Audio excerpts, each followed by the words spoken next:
Calling all aspiring tradespeople. Ready to master a new skill to boost your career? Introducing the Blue Collar Virtual Trade School. Learn from industry experts from the comfort of your own home. Whether it's HVAC, plumbing, or electrical work, we've got you covered. Gain hands-on expertise through immersive virtual simulations and connect with instructors who have been in the field. Elevate your career potential. The Blue Collar Virtual Trade School, where future begins with a click. Visit thebluecollarvirtualtradeschool.com or call 678-916-6145. Extra 106.3 and a Second Chance Bail Bonds are here to back your blue. Back Your Blue highlights special initiatives, criminal justice programs, and community events aimed at keeping our communities safer. Join a Second Chance Bail Bond CEO Daniel Matalon and host Tug Coward to learn some good news about and from the law enforcement and justice communities. Now it's time to back your blue on Extra 106.3 FM and the Extra 106.3 app. Welcome to Back Your Blue on Extra 106.3. My name is Tug Coward, along with Daniel Matalon of a Second Chance Bail Bonds. How are you, man? What's going on? I'm doing well. How are you? Always good. Always good. We're here on Back Your Blue because we're talking about things in the community that matter, things in the community that are so important. And you've scheduled some great guests today from Gotcha Covered Blankets. And Donna Georgiana is the founder of Gotcha Covered Blankets. And, an interesting... sad, challenging story, Donna, when you set up this nonprofit. Yes. I'll let you tell the story. 2 years ago, this past November 16th, our world was totally rocked. My son had taken his own life. He was an amazing young man. He had just made SWAT team. He graduated from college the same year that he graduated the police academy. We had no signs of anything. Hindsight, we've looked back and think about, well, he told us he had some nightmares. He was a really good kid, really awesome young man. He told my mom the night before that he was going to live at home a little longer to save money to work on his master's degree. He wanted to go federal someday. So to say we were totally blown away, we're still blown away. But 3 days after his passing, at my lowest moment, and I thought that my heart would crumble. I was standing in his bedroom, and something came over me. I mean, we are a family of faith, and I always tell people, Jesus didn't walk in front of me, but I had a peace come over me that I knew I had to do something to keep his name alive. I didn't know what that was then. He was an avid golfer, and of course my mind is thinking, we'll have a golf tournament, we'll set up a scholarship, which we've done both. He has a scholarship in his name. He had been nominated Alumni of the Year. And so I started thinking back about this text that he had sent me on Sunday before he passed on Tuesday. And the text was simply, do you have any old blankets to get rid of? And my response to him was, for what? And he called me and he said, hey, it's getting cold outside. And he said, I just wanted to see if I could keep some in the back of the patrol car. I've seen a lot of homeless people. And, of course, I'm sitting there in the comfort of my family room in front of the fire, and I looked at my husband. I was like, oh, wow, he really does have a huge heart. And I knew he did, but it was just for me to be sitting there going, for what? And so we started talking about it as the days went on after he passed and thought, his funeral was the day, 2 days before Thanksgiving. And we thought, we'll just get through the holidays, and then we're going to get to work. I had no idea what I was doing. I just knew I was going to start a foundation and I was going to put blankets in patrol cars. Wow. And my mom actually said, he was too precious. We need to have them custom made. And so they are. They are in his memory with his badge number. They have a blue line. And that for every blanket purchased, one goes into a patrol car. Wow. And I'm happy to report that within a year, we just thought if we could just get Smyrna that he worked for, if we could just get blankets and patrol cars in Smyrna, that first year we'd be doing good.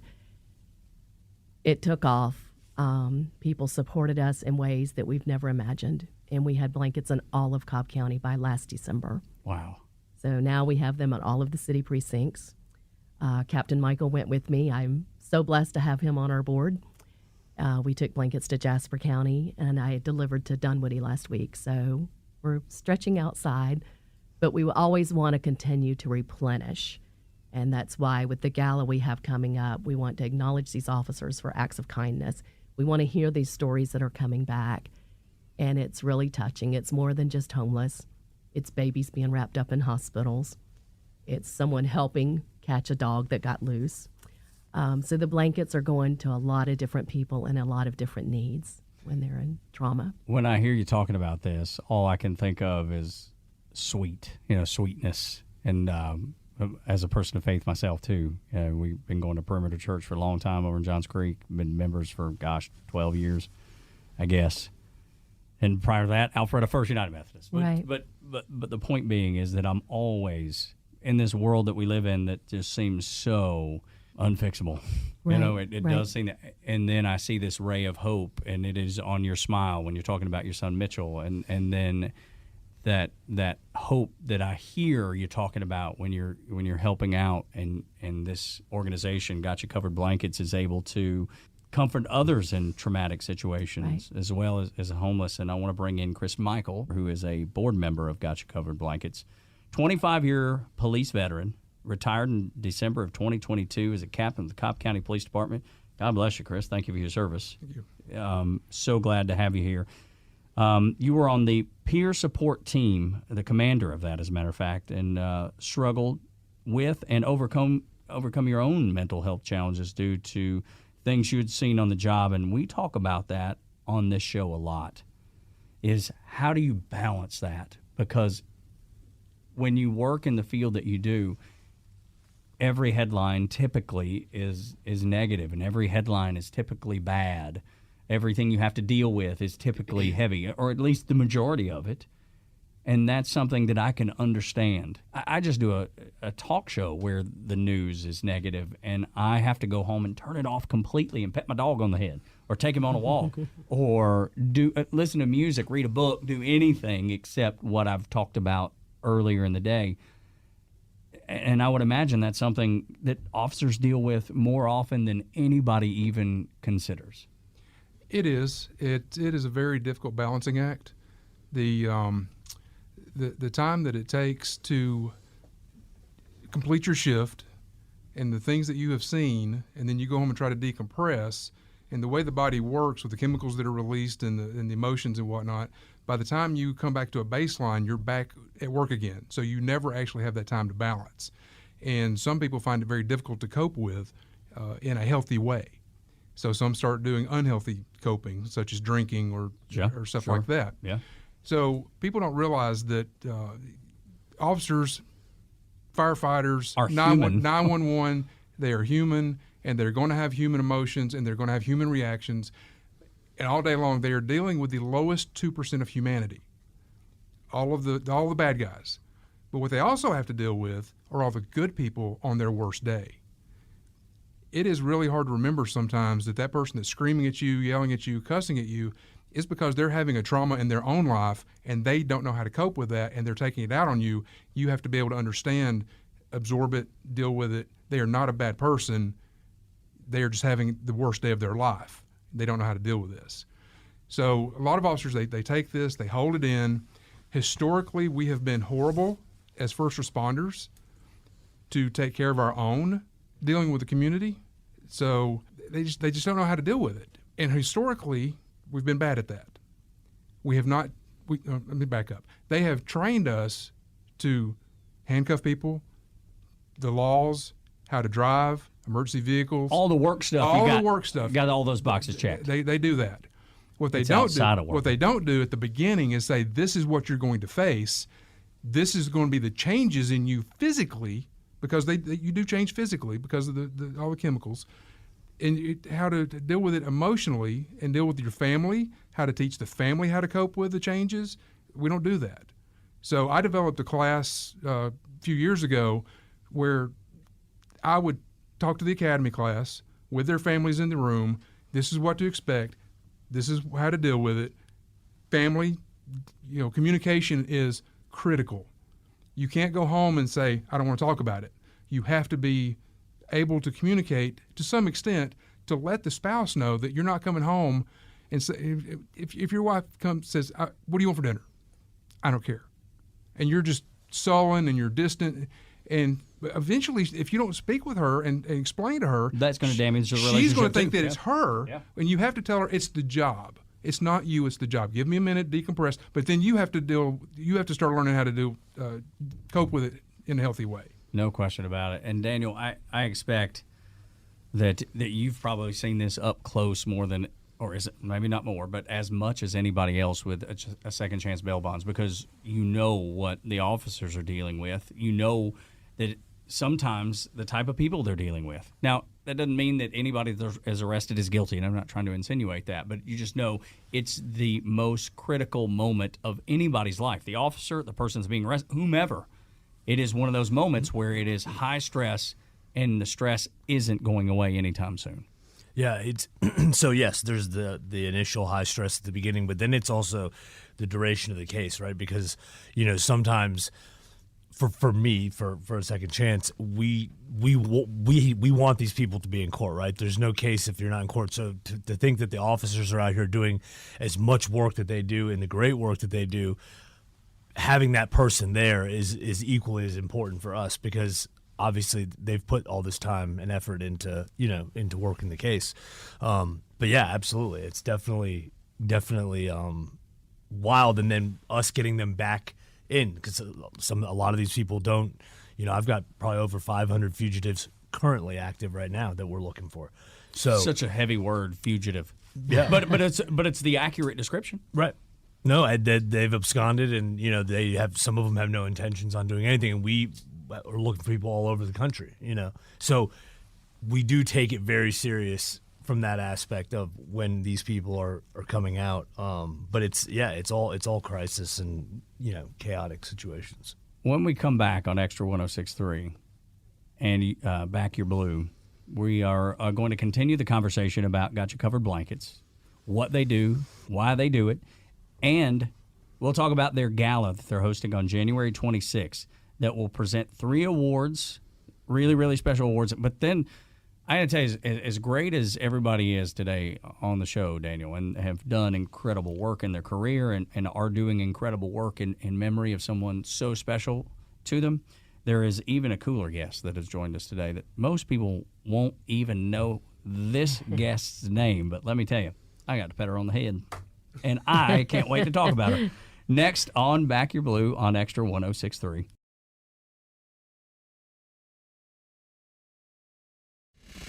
This is Back Your Blue, presented by A Second Chance Bail Bonds, live on Extra 106.3 FM and streaming for free anytime on the Extra 106.3 app.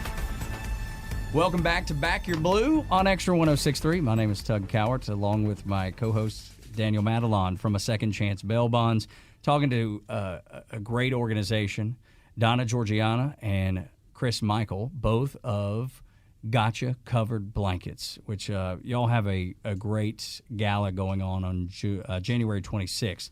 And you're going to present 3 awards to, I assume, incredible, exceptional people. The Heartfelt Hero Award, the Community Devotion Award, and the Blanket of Hope Award. So tell me about the gala. How did this get started? What is it going to do, and why should people be involved? Okay. So, as you know, being a nonprofit, we have to do events to raise money, be able to purchase more blankets to put in patrol cars. We've had 2 very successful golf tournaments. We've had several good events. And what kind of spurred this year was back in April, we had delivered blankets to the city of Austell. And I have to give a kudos to Chief Hamilton there, because I asked them to share the blanket stories with me, and he sent me a story one night. And it was a shooting incident that had happened, and the officer on scene gave a blanket out to the family. They were having to question them outside, and it was cold. And the mother of the person that was shot came in the next day and said this officer was amazing. It was cold out. He had a blanket that he gave the children. And she said, we hear loudly on the news when officers do wrong. She said, I want to speak loudly when they do right. That's amazing. So my husband and I were standing in the kitchen, and we're bawling and crying as we read this. And while I'm crying, I said, this is why we're doing this. And it just kind of, I started thinking, we need to acknowledge these officers when they do right and the kind things that go unnoticed every day. And as Captain Michael knows, it's hard to get them to say those things they do every day. Well, I'll bring Captain Michael in. Chris, that's the thing. Most often, officers are doing the right thing. It's more often than not. I mean, it's the overwhelming majority of the time officers are doing the right thing. It's that moment that you talked about in the first segment when somebody has a bad day and they make a poor decision or a lapse in judgment, whatever it is. But it's never, I mean, is my guess, and you can confirm or deny this, but it's my guess that officers never leave the police house or the police department going, you know what, I'm going to break the rules today. I'm going to do something wrong today. That's my goal. That's what I'm going to set out to do. It's never that. I wouldn't say never. Okay. Because every group does have its bad apple. Sure. And we have seen that. We've seen the officers do bad things, and I'm not going to sit here and say that we're all perfect. But like you said, the overwhelming vast majority go out on the street to help people. They go out to help keep order where there would be chaos. And occasionally some make mistakes, and they are crucified for it, even though it was an honest mistake. But yes, the vast majority are doing the right thing almost all the time. And what she's talking about is, with her awards, this is stuff that they do that generally doesn't get recognized. Go above and beyond. Because they don't talk about it. You know, the department itself will have the awards for heroism and life-saving and ribbons valor, and medals and stuff like pictures that. in the paper. Exactly. So they do that, but the officers that pay for somebody's groceries that couldn't afford it, they buy them a week's worth of rent at the hotel they're staying in. They find them a place to stay at night. They do something, and they don't tell anybody. The only way this comes to light is because somebody saw them do it, or the person they did it for comes back and says something, like the case in Austell, and they say, we appreciate this, and somebody's like, well, we don't even know anything about this. Well, this is what that officer did out of his own pocket. Even if he could ill afford to do it, he still helped somebody out, and that's what these awards are for. It's absolutely amazing, and Got You Covered Blankets, obviously, as we talked about in the very first segment, they can provide comfort to others in traumatic situations as well as being homeless. So that's kind of the topic. That's how all this discussion got started. So let's go back to the gala that's happening on January 26th. The Heartfelt Hero Award, Donna. Mm-hmm. Tell me about this. Okay, let me think about some of those. For instance, we have a man, an officer, who helped a lady that had been put out at a QT by her husband. It was an abusive situation. She had no money, no way to get where she was going. This officer provided the transportation, made sure that she got there, paid the cab fare to go to another county. The generosity, it's just amazing when you read the stories. I don't want to tell them all because you have to come come to the gala and come to learn the gala them. here. But just so folks have an idea of what we're talking about, that's the beauty of it. But it's acts of kindness that they're not going to say themselves. And that's what we hope. And it's hard even because this year it's new and we're putting it out to all the departments and asking them to nominate their coworkers. None of them want to be made on over, so to say. So that's what we're hoping, that this is big. And next year that we can even reach out to the community and say, hey, if you've seen something as a citizen that an officer has done, please let us know. We hope that it grows into a big thing for next year. Right now, we've had a lot of nominations from a lot of fellow workers. And again, it's things that they would never say themselves. Of course. And there's the Community Devotion Award and the Blanket of Hope Award. Can you go through those? Just explain what they are. You don't have to give away everything, but so everybody has an understanding of why this is important. Yeah, just being devoted to the community and helping out in different ways. Heartfelt Hero. We have one, I think we've kind of put it as a Heartfelt Hero and a Warmest Blanket. It was a 5-year-old autistic child that had gotten out, no fault of the parent, but had ran away, as sometimes I understand these children might do, and it was 30 degrees. And just stripped down to just the underclothing. And the officers were able to find that child, had her in the car with a blanket wrapped around her. The paramedics got there and said 15 more minutes, it could have been bad. Wow. And so it's these kind of stories. And it rips your heart out when you're reading them, but it's like these are things that people need to know, that they need to know what our officers are doing. And these, where they're spending their own money, we all know that they don't make a ton of money anyway, but they're taking out of their own pocket to help someone out. And to me, that's a community devotion, and it's heartfelt. No doubt. And then the blanket of hope. The blanket of hope. We have lots of blanket stories, and we wanted to share those. Yeah. I had an officer from Smyrna in the beginning. She had a blanket. She went out on a suicide call. And when she got there, not only was it a hard call, but she knew the person that had attempted to take her life. They went to college together. And thank goodness she was okay. She lived, but the baby was at the hospital while they had to go to the emergency room. The officer ended up holding the blanket, and she called me that night in tears. And she said, I couldn't cuddle this baby because I had the vest and all my gear on. And she said, the baby was so sleepy. She said, I remembered, I've got Mitchell's blanket. Wrapped the baby up. Oh, my goodness. Fell asleep, of course, bawling again. But it's just story after story. Even when I will never understand why I had to lose my son. But the impact that his sweetheart is having on so many, that sweet wish that he had, is amazing. I tell you, as you told those stories, I wrote myself a note, and it sounds like the gala, and then Got You Covered Blankets all together just reflects the heart of Jesus, and then that of the heart of your son Mitchell. That's what I wrote down when you were telling me those stories, because that's what I hear, and I feel like that's what you're telling me that this organization is. He had a tremendous sweetheart. We personally think he was struggling. We know his calls were off the charts. 2,584 that he wrote reports on in just a short 18-month career. Wow. We know that he went on 369 serious traumatic calls. And it's my daughter, the day that he died, my daughter looked at me and she said, Mom, I know he had a nightmare. I said, no. But now I believe it with all of my heart. Thinking back on everything, I found him that morning. And to know the way I found him, we know that he had went to bed. The last thing that he had told us is he had been helping my husband do Christmas lights. The last thing he said is, I'm going to finish helping Dad in the morning. I love you. Good night. And there was nothing that we saw. But he had shared with me one time that he had a nightmare. And I said, son, you've got to talk to someone. Mom, I'm fine. I'm fine. Every officer has nightmares. Well, I'm not concerned about every officer. I'm concerned about you.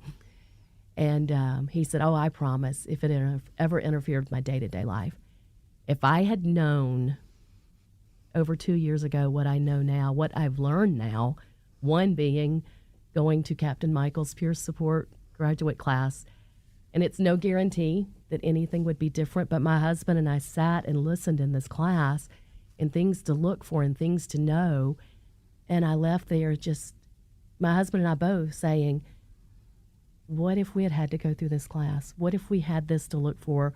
Because Mitchell never told us any of those bad calls.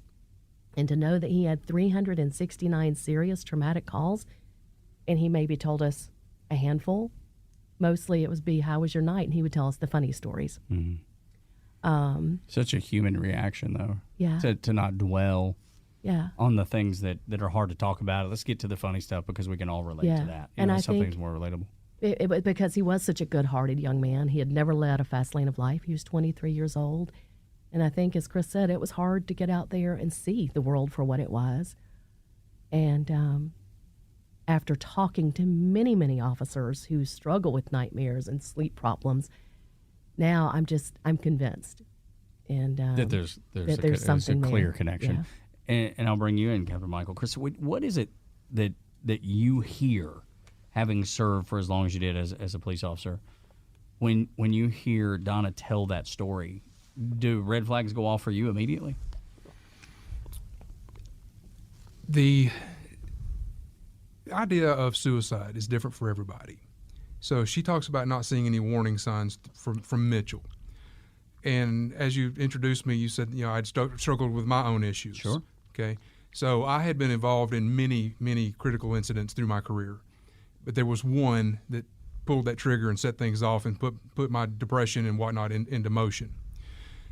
And I struggled with that for the better part of 2 years and hit it to the point that when I finally opened up to somebody about it that I felt comfortable with, I then turned around and told my wife about it. My wife burst into tears and said she didn't know anything. She could never have guessed that I hid it so well. Just suppressing. I suppressed it and hid it so well that nobody knew that I was suicidal. Right? So with others, though, they may show signs. They may show that difference in personality, the getting to work late, the drinking more, the disheveled look to them when they were a sharp-dressed, uniformed officer. So there are all these signs that can be shown if people are looking and willing to talk about it. So suicide classes, they tell you if you suspect, don't hide it. Don't be afraid to ask, because if you ask somebody, are you thinking about committing suicide, you're not going to put the idea in their head. If it's there, it's already there. You're not putting it there. If you suspect it, ask it. Yeah, it seems like a hard thing to do, Daniel. Obviously with what y'all do at a second chance bail bonds, it's different than the things that officers like Captain Michael deal with and dealt with, and then even Donna with her son and the things that she's seen over the years with Gotcha Covered Blankets. But it doesn't change the fact that you can see it. Like I'm sure you've seen it with as many municipalities as you work with. Stories like Donna's, stories like the ones that Chris were just sharing. Like you had to have seen that from a distance, and I would imagine has an effect on you too. Like something that gets heavy after a while. Well, yeah. I mean, some of the cases, and I have friends that are officers all over Metro Atlanta. I'm sure. It's disturbing, right? I mean, some of the stuff that you see out here that's happening and walking through it with these people,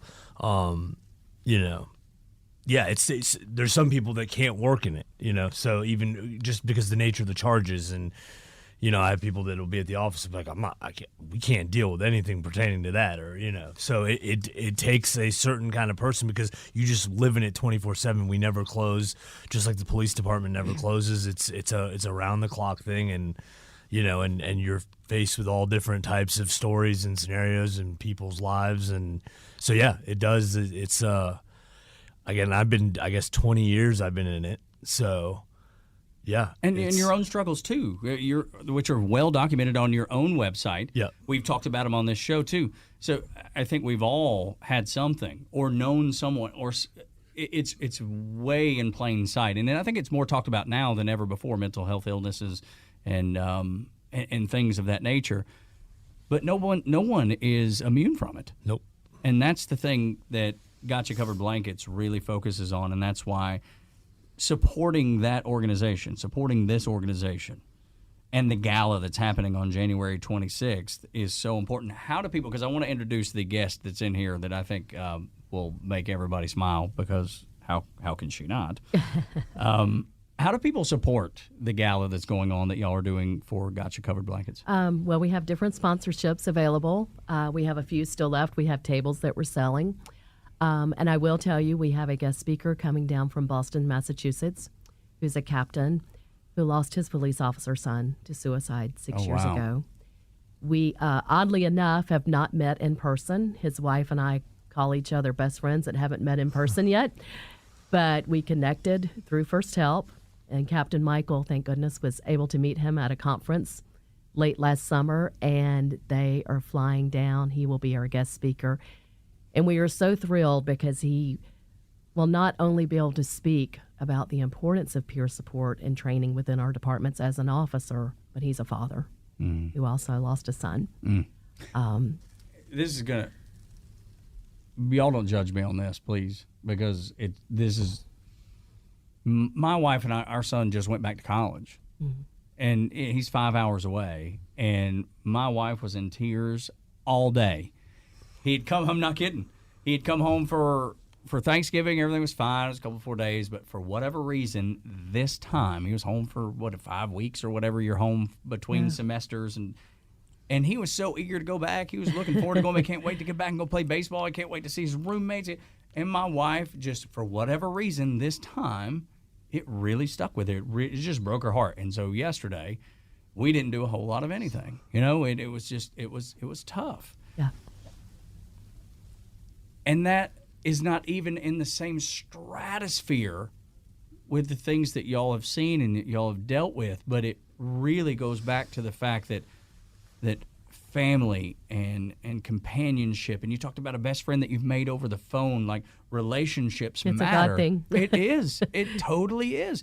Those things matter. They're so very important. And yet we kind of it's kind of a throwaway. Of course I love my son. Of course of course you're doing just fine. It's so easy to say of course, right, when that's not, of course, is not what's really happening. In many instances, there are other things that are so much deeper that are happening that people don't even recognize, and that's what y'all are doing at Gotcha Covered Blankets, is really pointing that out, really bringing that to people's attention, right, putting a focus on it. Well, and it's a mama's heart. As you said that, I was immediately thinking, my husband always laughs and talks about it to people. When my son first started with the police department, he was on night shift. This mama's heart was worried as worried could be. I didn't sleep it took me a week or two to get into a sleep pattern. And that's probably generous, a week or two, because it was probably much longer. And I said to him, I said, look, you don't have to call me. We don't have to talk. We don't even have to have a text. Just let me know you're okay every now and then. So after a while, he starts sending this C4. And I would be like, what's C4? Code 4. I'm all good. Okay. Okay, cool. I was going to say, code 4 sounds like an explosive to me. So many times C4, what? I would wake up at 2:30 in the morning and I'd hear my phone and I'd look and it would just be just a simple all good. C4. And that's all I needed. It was like, he's okay. So there is a worry with moms. And I do the same thing as my daughter would tell you right now. She's 28. She'll say, "Oh my gosh, the worrying doesn't stop." But right. that's it's what we do as heart. moms. It is. It's a mama's heart. We have a special guest in the studio today that I can't remember a guest like this one ever coming to this radio station ever. She came in on 4 legs, and her name is Nadia. And tell me about Nadia, because when she came, I just wanted to hug her, and she had patches on the back that says, "Do not hug me." So during my struggles with mental health, I started seeing a therapist. And it's unusual for officers to talk about this openly, right? So I would talk about it openly myself to encourage others to at least go see somebody if they needed it. Well, while I was seeing the therapist said, you're suffering from depression, anxiety from the things that you've done and seen. She goes, I think you would do well with a service dog. So I was like, okay. So German Shepherds are my favorite breed. Oh, so they're so smart. So we found a really good breeder, and we told the breeder what we were looking for. She goes, I have the pair that will throw that puppy for that purpose. And then once that puppy was on the ground, that litter was on the ground, she picked 2 puppies out of that litter and said, pick from these 2. This is what you're going to need.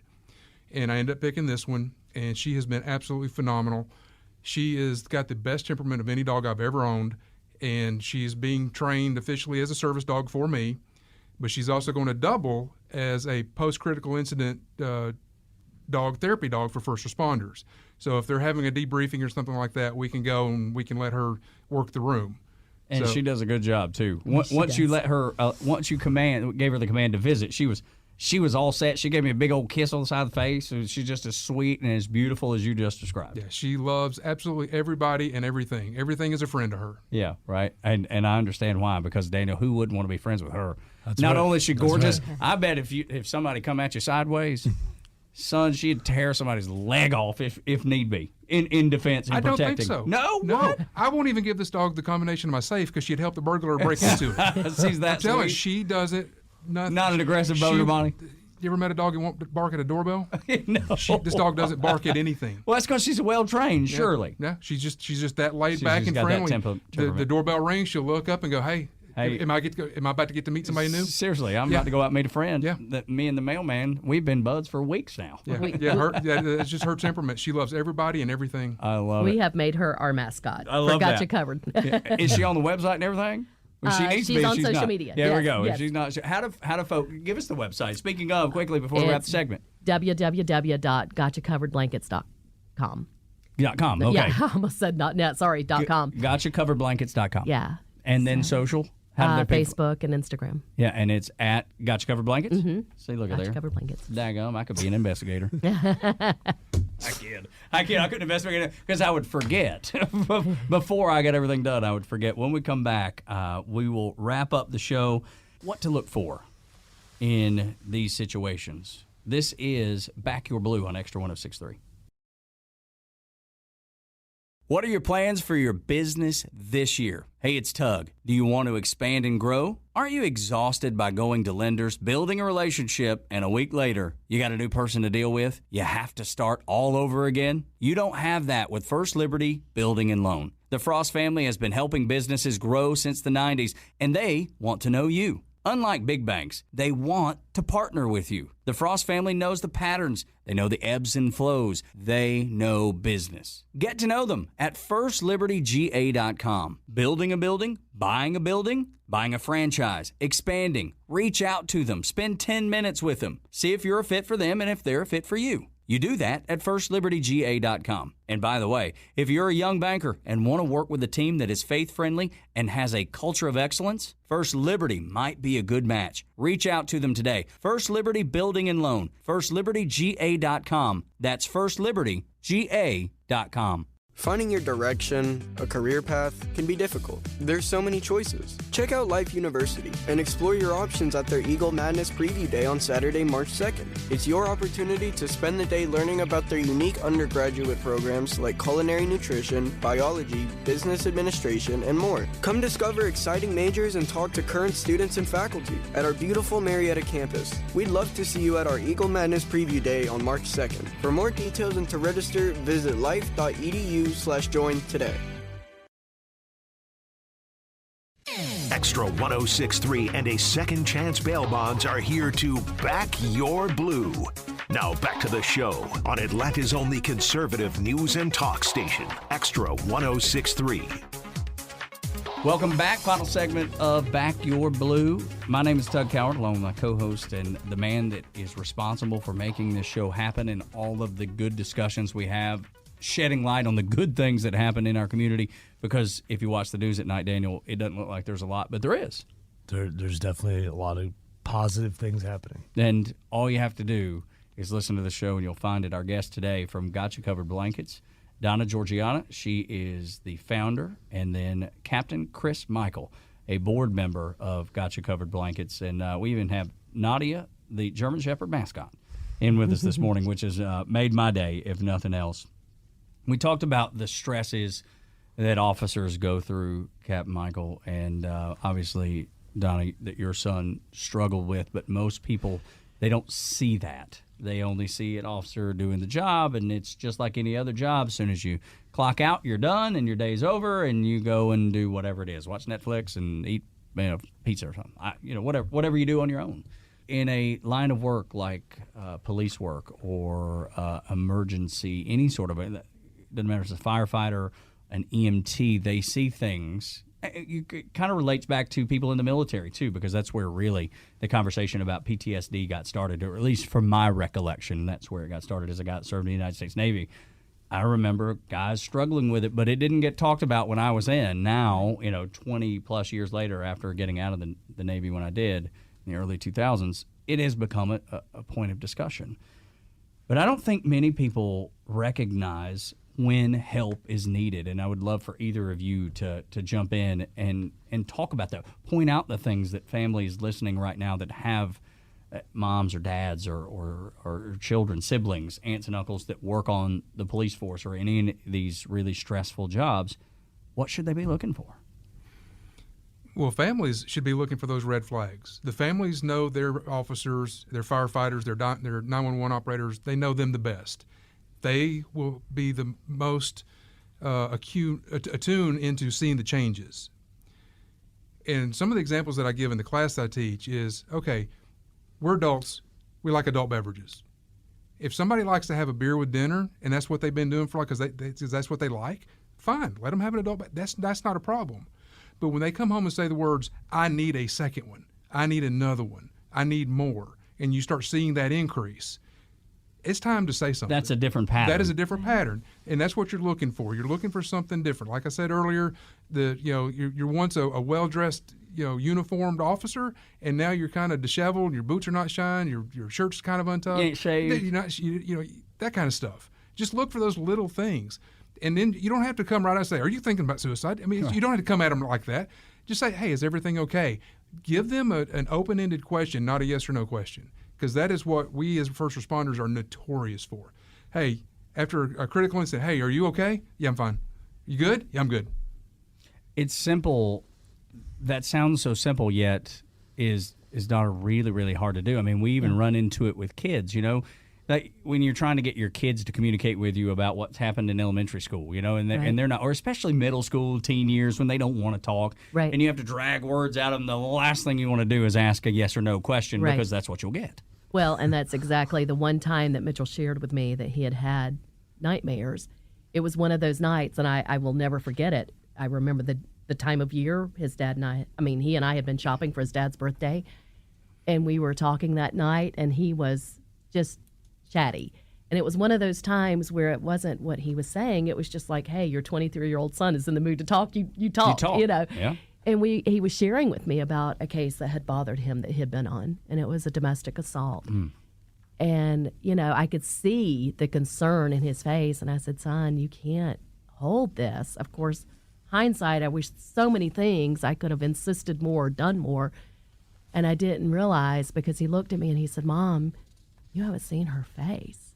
And I knew it was that tender, sweet heart that he had, and he was burying so much. We had no idea the amount of things he was seeing because he didn't tell us. And like I said, if we it's no guarantee that if you go through a Captain Michael's peer support class that it would have made a difference, but at least we could have known to look for more in what we weren't seeing. And like I said, no guarantees, but if we had more of this, maybe it could save one life. And that's all you can ask for, right? I mean, and Daniel, that's which is why we do the show, and that's the reason you're so gracious in giving us this platform to do Back Your Blue, because it could be as simple as one person.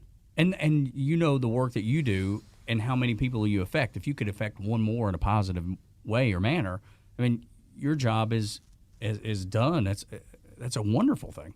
Yeah, absolutely. I mean, any opportunity to partner or be involved or support things like this is a no-brainer for us. It makes sense. It's it kind of it goes hand in glove. Right, for sure. It really does. Yeah, absolutely. And I think that's the special thing that maybe people don't realize, because I would imagine they're like, it's bail bonds. They bail bad people out of jail, and y'all do so much more than that. Everybody deserves that dignity of a second chance in life, or a second chance even in the moment, the worst moment when you're dealing with them, or when you've encountered them, I guess is the better way to say it. It's it really is remarkable. Is there anything else in the last couple of minutes? Is there anything else that we left out that gets looked over when it comes to mental health? And I'll open the room up for that one, because mental health is something that this country is dreadfully struggling with. It is. And if you look at the NAMI website, you'll see that about 1 in 4. What website is that? NAMI, NAMI, the National Association of Mental Health. So you'll see that about 1 in 4 adults in this country have a diagnosable mental health issue. So police officers, firefighters, 911 operators, all first responders are part of that population. So it stands to reason some of them are going to struggle with things. So I'd like to leave it with this, is that it's okay to not be okay. It's not okay to stay that way. It is, you need to talk with somebody if you feel like you need to. There is a state law in place. If you talk to a peer certified specialist, it is confidential communication. It's privileged, just like talking to your attorney or doctor. So there is plenty of people, if you don't feel safe or comfortable talking within your department, there are plenty of us across the state that can take your phone call. We don't know who you are, but we can talk with you and help you out. Wow.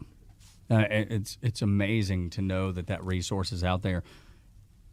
NAMI.org is the website, right? Yes. For finding out about the mental health options. Right, and they break it down into all kinds of different demographics, so you can see across the board what kind of mental health issues there are out there in the general population.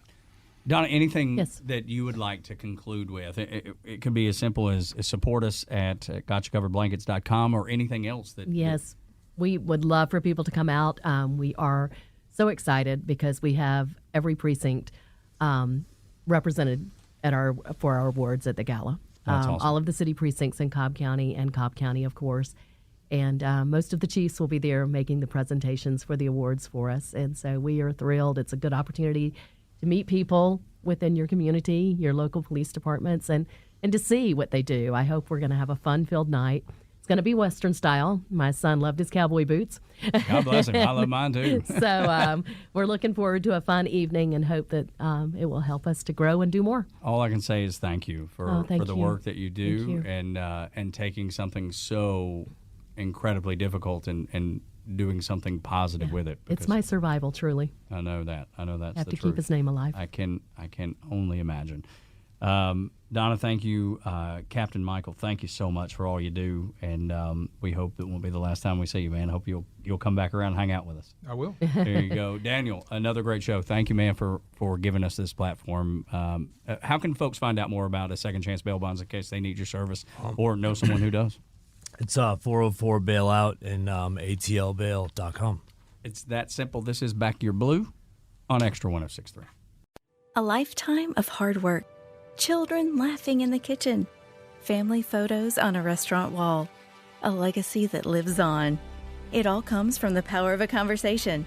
Like the one Tommy Hall had with First Horizon Bank about taking over his father's Charleston-based restaurant business. Now the table is set for a whole new generation. First Horizon Bank.